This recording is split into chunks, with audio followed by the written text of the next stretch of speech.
Worthy viewers, I'm back with Cody House to talk about a great movie that him and I both have I kind of skipped our purview here. It's from Spike Lee. It's called Chi-Raq, and I brought Cody back from Video Store Rejects to talk about it. Take it away, Cody.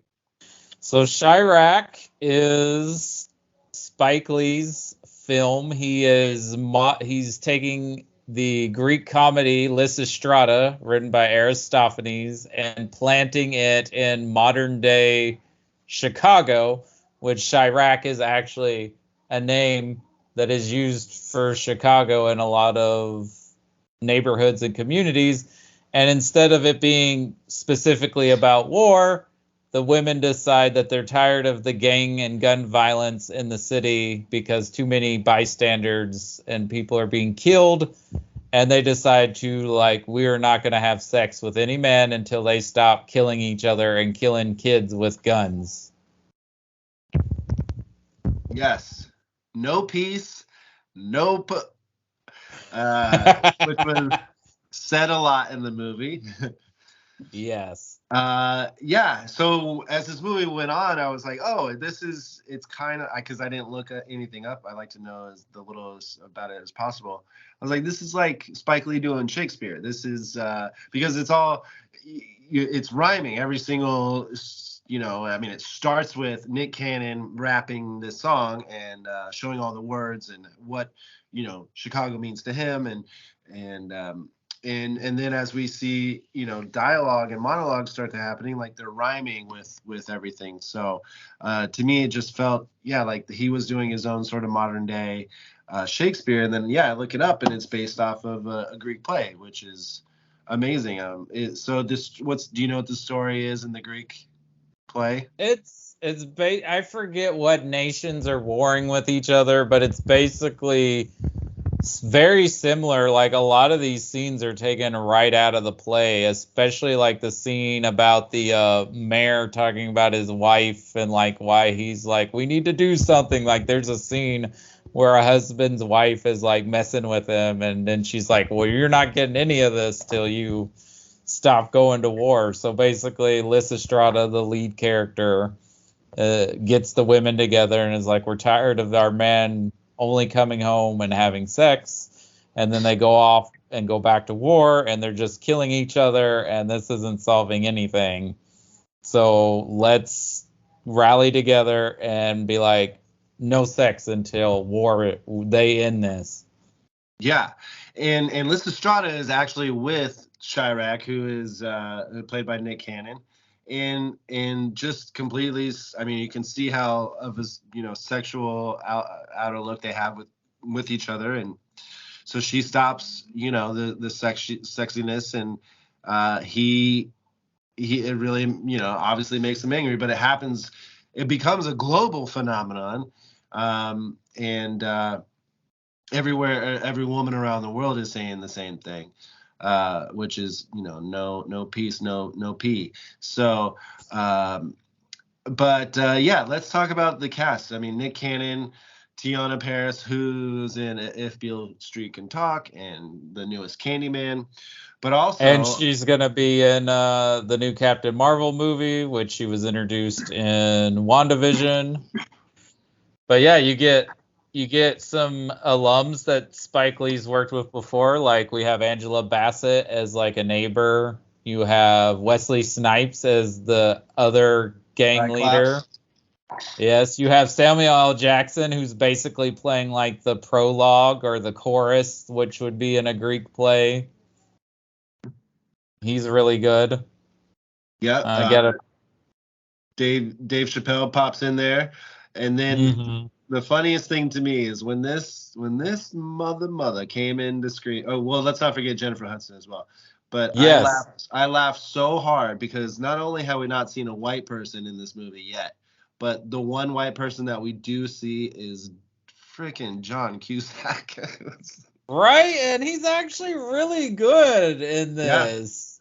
Yeah, he's the father. He's the preacher of which is so crazy that a white man in Chicago is the pastor to an entire black and brown community. It just would never happen. He doesn't have like there's a certain sort of poise and delivery that you give, at these church. I've been to them and we've seen him on movies and stuff, and that's how it is. And he just it's so crazy that would happen. But I laughed so hard when the first white man we see is freaking John Cusack. I just thought it was insane. But yeah, he is really good. He has his sermon that he gives because the kids are dying. It's not just bystanders and whatnot, but it mainly starts off because Jennifer Hudson's 7-year-old kid gets murdered in a crossfire of a drive-by, and that's happening daily, nightly, everywhere, all the time there in Chicago. And yeah, that's the thing, is there's always this war going on there, and they're always, black and browns are dying a lot. And this is a war between the Spartans and the Trojans. In this Which movie. is basically what is the play, is the Sure. Spartans and the Trojans. So that just Right. changed the gang names. And Spike Lee not only does a really great job of like modernizing this story for a today's situation, but because it's Spike Lee, we're also looking at like, it's not just exploring gun violence and gang violence, but how systematic racism is wanting like black and brown people to shoot and kill each other as just another way of like racism to get rid of people they don't want to deal with. Right. So a group of women of 75 go and take over the armory in Chicago and take a stand, and then the movie sort of continues on through there.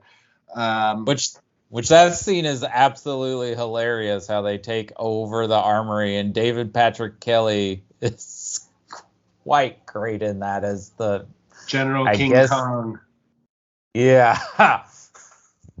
Ridiculous. Yes. Yeah, it was fun. I really was taken by the costume design in this. Mm-hmm. I think that, I mean, it makes sense that it's Ruth Carter. Yeah, she's done a lot of Spike Lee's costume designs, so. Yeah, she's nominated for costumes this year for Black Panther: Wakanda Forever. Angela Bassett is nominated for Best Supporting Actress this year. So it's interesting that we chose to watch this movie in the time that, these they're still relevant and they're still doing well. Well, I mean, I chose this because it is Black History Month. Spike Lee is probably the most prolific or most, I don't know if he's the most famous anymore, but he's definitely probably the most prolific African-American film director we have right now. And I knew this was one that was available to watch because it was an Amazon movie. It was made for Amazon.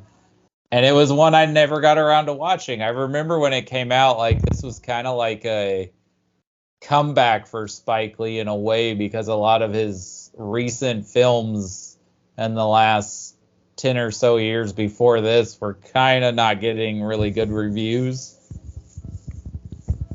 And I remember this one did. And I was like, oh, that's interesting. And then I never got around to watching it. And I was like, you know what? I should watch this one.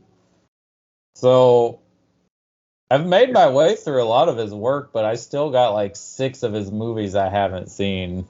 Mm-hmm. Yeah, I saw. I have a bunch too, and he's one of my favorite directors. Just because I think that he can just do it all. Like this is a semi-musical based off of a play, rhyming war movie, but we've also seen him do like Malcolm X and Defy Bloods and stuff. So he can do a lot.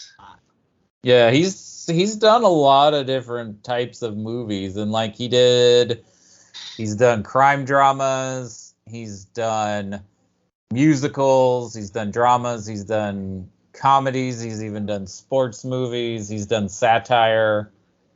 Yeah, he's a very multi-talented director, and this just proves that he's still got it. Oh yeah, and I don't know if there's any other director who could do this sort of movie.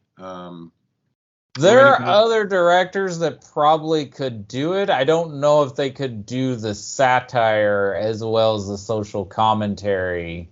Mm-hmm. But, you know, I think it's good that we have more voices now, though, than just Spike Lee. Like, we have Ava DuVernay, we have Jenna Prince Blythewood, we have Barry Jenkins, we have Jordan Peele. Like, we have Ryan Coogler. Like, there's a lot more black voices making movies now. And he wasn't the only one or the first one, but he seemed to be, like, for a long time, he was kind of the only one people had heard of. Mm. And was getting, like, bigger profile projects made.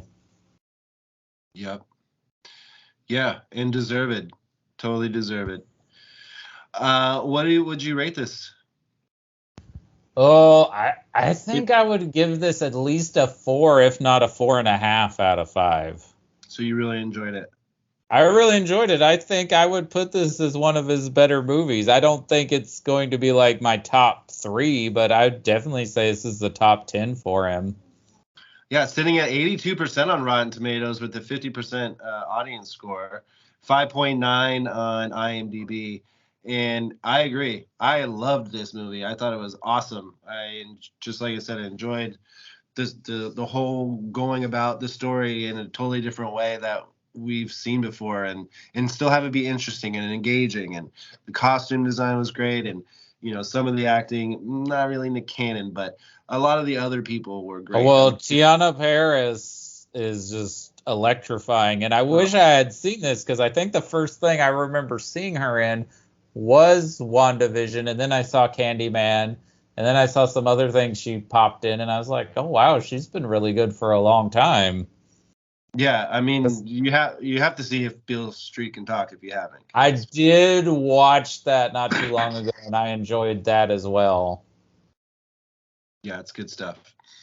Yeah, I'm giving this a WTV. I think it's awesome. I'm so glad. They liked it too. I'm so glad that you chose this movie because it is definitely one that I've wanted to see, and I'm so glad I did. It was awesome. It's same. I feel like it's with all of his movies. Like I just for the first time watched Do the Right Thing, and I freaking loved it. And it's like, yeah. Oh man, you would. Like he is just so good. And yeah, I think Tiana Paris is going to be a force to be reckoned with as the years come. Mm-hmm. Awesome. All right, Code, where can they find you?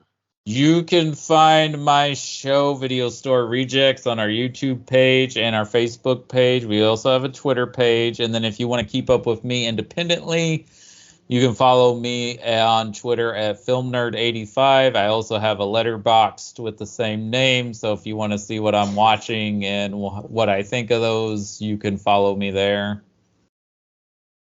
Anything you've seen lately you've liked?